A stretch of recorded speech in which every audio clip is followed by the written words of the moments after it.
If you use YouTube videos to grow your business, or you want to use YouTube to grow your business, the faster that you can remove yourself from editing, the better. I wasted countless hours trying to edit my own videos, learn editing techniques before I realized the simple truth that my time was better spent elsewhere. I know what you might be thinking. You might be thinking, well, I can't afford to hire someone, or nobody will edit my videos the way that I want. And I felt exactly the same, to be honest. But that mindset was costing me, thousands of dollars each and every month, while I just kept editing myself. So today, I actually want to show you how I overcame these hurdles with a realistic 3-phased approach that if I were getting started today, how would I get started on YouTube despite maybe having to start by editing myself, but then move to the point where I can get someone to be editing for me. Now, if you're just hopping to this video, this is actually part 5 of a 6-part YouTube series that I've linked up in the description below. It's really how I approach using YouTube to grow my business after using YouTube for 6 years, 1 video every single week to grow a 7-figure business. So in this video, here's the overview of what we're going to be talking about. The 3 phases to stop having to edit your own videos. Again, if I were starting over, this is exactly how I would approach it. So phase 1 is the minimal do-it-yourself editing, ideally the no edit.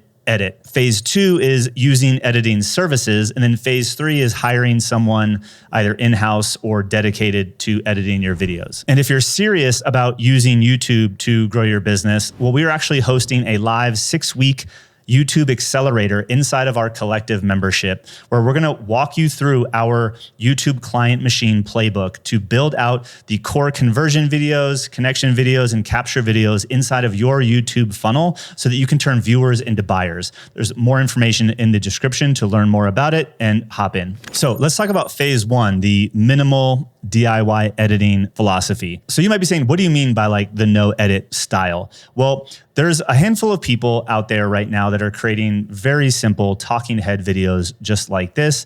They are in niche educational spaces, talking directly to their ideal client profile in a way that they're answering the ICP's questions, and they are in a place of service, helping their ideal customers by, again, demonstrating their expertise, explaining new concepts, answering questions, showing solutions, etc. And there's a little bit of an explanation, I think, behind why you're starting to see even some big name people release videos that have little to no editing, when a few years ago, the biggest thing in the world was like having jump cuts and flashing things all over the screen. Like you've seen that in the business space, the education niche channels, that's really gone away, and it's at least very minimized. So why is that? First and foremost, when it comes to using YouTube for business, authenticity often outperforms a polished edit.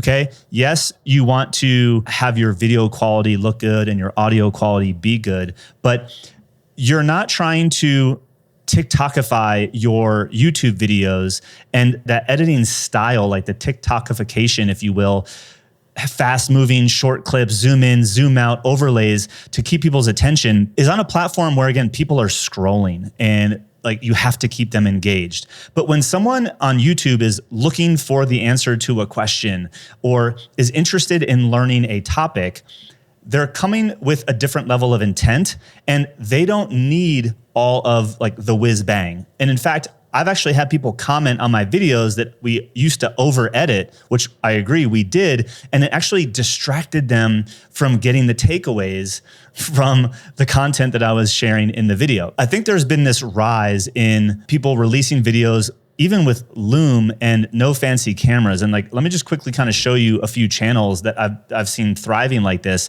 There's this guy, William Brown. I don't really know much about him, but he has 74,000 subscribers. And a lot of his videos are like a simple camera, like this one, him talking with a whiteboard. Here, him talking with a coffee. This is 7 minutes. There's, if I go to the rest of his videos and I kind of scroll down, like this one is 25 minutes. He has 22 minutes, 29 minutes. And these are mostly him sitting there with the mic right in front of him, just like that, with what looks like a webcam. And he's got, 21,000 views, and, it gets a lot of traction from these videos. And if you listen, the content is really good. And if you're his ICP, like, people would be sitting there listening and learning on this channel. Then there's this guy who I think this trend kind of started was this guy, Simon Squibb. His videos have gone on to become way more edited, but like this one video has 9.6 million views. And while it does have 2 to 3 camera angles, there's really no text overlays. And he is just drawing on a little whiteboard on his desk. And it's mostly talking head. And yes, it is multi-camera, but the simplicity of a video like that, even today, and the editing of a video like that, which I'll talk about, is far easier than trying to add like text overlays and things that pop and, you know, sound effects and all that stuff, which again is really unnecessary in the education space. Another big business influencer, Charlie Morgan, he does a lot of like screen share presentations. If you check out his channel, and then Sunny Lenarduzzi, who's been teaching YouTube for a long time, again, camera, she's drawing on a whiteboard for the entire video. Again, the ability to edit that, there's no crazy fancy fly-ins or overlays. And then even Nolan Molt here, who used to work for Think Media, has produced a lot of videos now where this whole video is him sitting here talking to the camera. And it's 6 minutes. And even if you did have to edit a couple takes, it's very minimal editing. So this is what I'm talking about, like the no edit style. And so from a visual, you know, capture perspective, you know, having to use a video camera or your iPhone or what have you, whatever you're using to film in the early stages is always going to beat the ninja version of it, because the sooner your expertise gets out there, the sooner you are growing an audience and educating them, and the sooner that you are starting to build trust. And because you are an expert, and because your ideal clients and ideal viewers are coming to your channel to learn and get answers to their questions, as long as the content and your expertise answers the questions and shares valuable information that they're looking for, they do not care about how many flyovers and like crazy edits you have. So if you're even a good speaker or want to slow down and just do a Loom video and just get started, talking head to camera, sharing the insights that you've learned from your however many years of expertise, that's all it takes to get started from a, you know, filming perspective. And because this video is about editing, if you are going to be editing yourself, you don't want to have to try to do all of those things. So the simpler that you make the video, the simpler the edit is going to be. Now, if you must edit yourself and or have minimal edits, I highly recommend using a tool called Descript. I used to use a tool called ScreenFlow, but for example, I'm going to share my screen here. I have Descript here, and I just uploaded a video, and I want to show you, like, again, this is, if you're looking for how to use Descript to edit videos, like, I'm just showing you how I would do this from a high level. This is like a quick tutorial. This isn't like a deep dive on Descript. But for example, if you see here in this video, there's a gap here. So like if I were to hit play, you see here in the video, I'm not moving yet. I'm waiting for it to start recording. And then I clear my throat. If I want to cut something like that out, it shows me in the transcript and I can delete it. And now I'm just jumping right into the video. So I can kill dead spaces. And what's really cool is I have a lot of filler words. So you can come over here and click remove filler words. And here it says it's found 23 filler words. So things where it's like, I say, you know, a lot, or so. If you wanted to edit that out, I don't necessarily think you have to, but if you wanted to, I could very quickly scroll through here and see all of the yellow ums, you know, and I could quickly just say remove all of them, and it would remove all of that out. Then I can click Underlord again. You can also remove retakes, or you can identify them yourself. So for example, right down here in this video, I say, this is exactly why we need to start with step number 1, which is turning these scattered support calls into something that's systematic.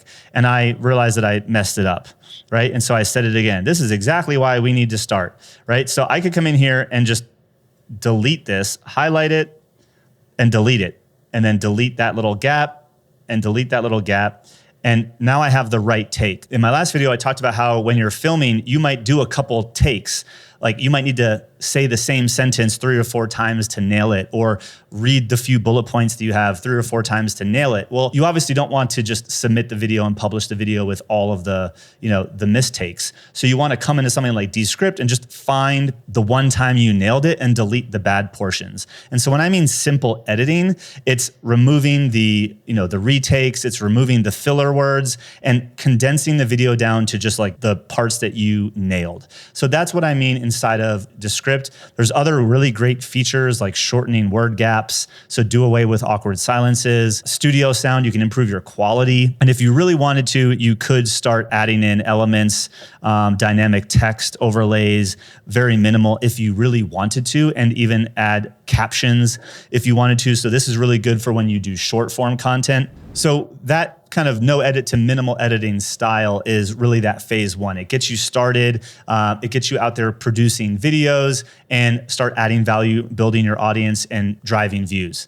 Now, this brings us to phase two, where I went to probably within the first, I'd say 60-ish days of doing videos and finding an editing service. There's probably a ton out there right now, to be honest, but the moment you can afford it, outsourcing to edit videos is really powerful. And before thinking about hiring someone full-time, even though you can do so overseas affordably, I went to a service. And so the first service that I used was a company called VidChops. And you basically submit your video ideas through a form, and they had an editor edit it and send it back to you. And so you're never actually talking to a human being. At least that's how it worked when I used this service. It was many years ago now. But there's tons of services like this where, you know, the pricing was really affordable. So here on VidChops, like you can see their pricing plans, which it actually doesn't say the price. I think I was paying like $500 a month. Don't quote me on that. I don't know if that's what they're charging now, but they use a credit system. So even on their weekly plan, you're getting 4 credits a month, which is 4 long form videos, or up to 16 short form videos, 3 revisions per video. And so they do all of this stuff for you. It was really helpful to use a service like this. I saw a handful of other bigger name YouTube people using it at the time, and it was just a low friction way to start giving my video to somebody else without having to go through the hiring process.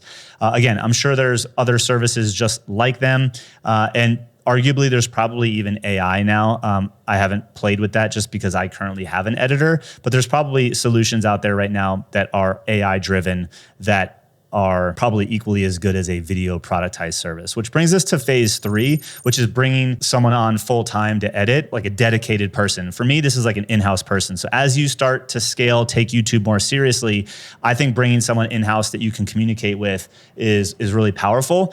We used a website called somewhere.com, formerly called Shepherd, to go find a video editor. There's amazing talent in Latin America and the Philippines where you can find an editor from prices ranging from like $1,000 to like $2,000 a month full time that are going to be dedicated to you. So I think as soon as you are committed to YouTube as a channel and you are willing to invest in it, hiring someone to do editing for you is a game changer. You build a relationship with your editing style. You can get a little bit fancier, although you still don't need to get too fancy with your videos. I mean, look at my videos, like mostly it's me drawing on an iPad. There are some text overlays here and there, but like if you talk to most editors, even our most recent videos are fairly non-complex edits. And so for $1,000 to $2,000 a month, you can have a dedicated video editor on your team to work with. Now, what I wanted to share in phase 3 is how do you work with someone that, you know, maybe lives in another country, you know, you're going to be communicating with mostly asynchronously to get the outcome that you want. And so I wanted to share a couple quick tips on how I do that. And so first and foremost, what I recommend is giving them some sort of like video style. And so inside of Notion, this is like version 3. I've been working with my editor now for a while, and I wanted to kind of share how I wanted the edits to get simpler and evolve. And so I recorded him a Loom video talking through this document, and I shared some inspiration, like some of the people I already told you, like Nolan, like this is the simplest version. And like I was talking through how I like what I like about his thumbnails, and down here, how he's doing his iPad, like it was a little bit different than how I was drawing on my iPad. Then there's people like Sunny that I mentioned, where I'm kind of showcasing things that inspire me, and I'm adding notes. I'm like, watch how she does this client interview overlay as she talks about it. I'm like, we have tons of video testimonials from clients and we don't feature them enough. So like, how do we start, featuring those clients as B-roll, right? And so I'm kind of sharing that with him, and again, giving him examples. So having some sort of like video style guide like this is I think step one to getting your video editor to be editing your videos in the style that you want. The next thing I just wanted to show you some examples of is how you communicate for each video. So we have a Notion template. We put together our entire content calendar, master content calendar and Notion template for sale in the description below. You can grab it if you use Notion, if you like what you're seeing here. And you can see here, like, I'm communicating with my video editor and I'm sending him the files. I'm sending him a Loom video. Watch this first. I click on this and I'm actually talking through the files that I gave him. It's 1 minute and 29 seconds. And I'm telling him exactly what I expect. And hey, I messed up a few times. Let me know if you need me to reshoot anything. And here's kind of the guidelines and my thoughts creatively for this video. And so that's one way that I communicate. You can see in this other video here, I want you to publish this video as is, no edits. I'd like to test one version of the thumbnail to be just a still image from the video, because that's something that I'm seeing a lot of people do. So I wanted to test that, but we should make some other ones just in case. Here's the link to the raw file. And so having a place where you can communicate with your editor and kind of give them some direction, like, hey, look, I recorded myself and iPad screens separately. I think you can use those files to display, side by side, similar to how we normally do it, just like I did in this video. Here's the raw files.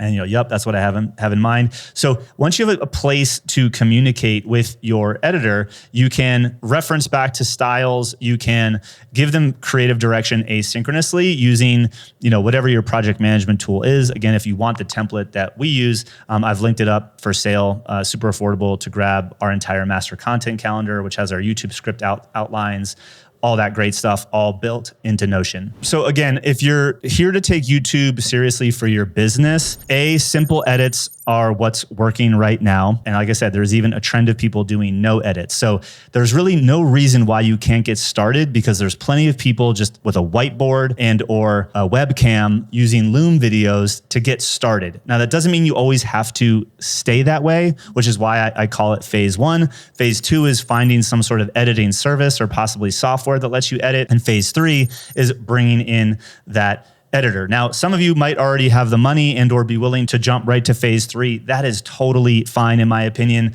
Again, the more that you can focus on the content and the delivery to your ideal viewer, the faster YouTube is going to start working for your business. It does take reps, right? I've been doing this now for 6 years. There's a lot to getting YouTube to work for you and your business when it is geared towards driving clients, members, and customers, not just, views and subscribers as if you were like a YouTube influencer. We are doing, again, a live 6-week accelerator where we're going to help you build out and script following very specific script templates, your conversion videos, your middle of funnel videos, which we call connection videos, and even the audience building videos, which we call capture videos, over the course of 6 weeks, and a system to do that in just a couple hours a week. If that sounds interesting, I've put details in the description below about our collective membership, which is where we are hosting this experience if you would like to participate. But if you want that exact system, you can learn more below. Again, this is video 5 of a 6-part video series on how to use YouTube for your business. There's a link in the description for the playlist where all of these videos are going to be housed as this series comes to a conclusion. If you haven't watched the video on how we use YouTube to get clients, then you should definitely go check that one out right here.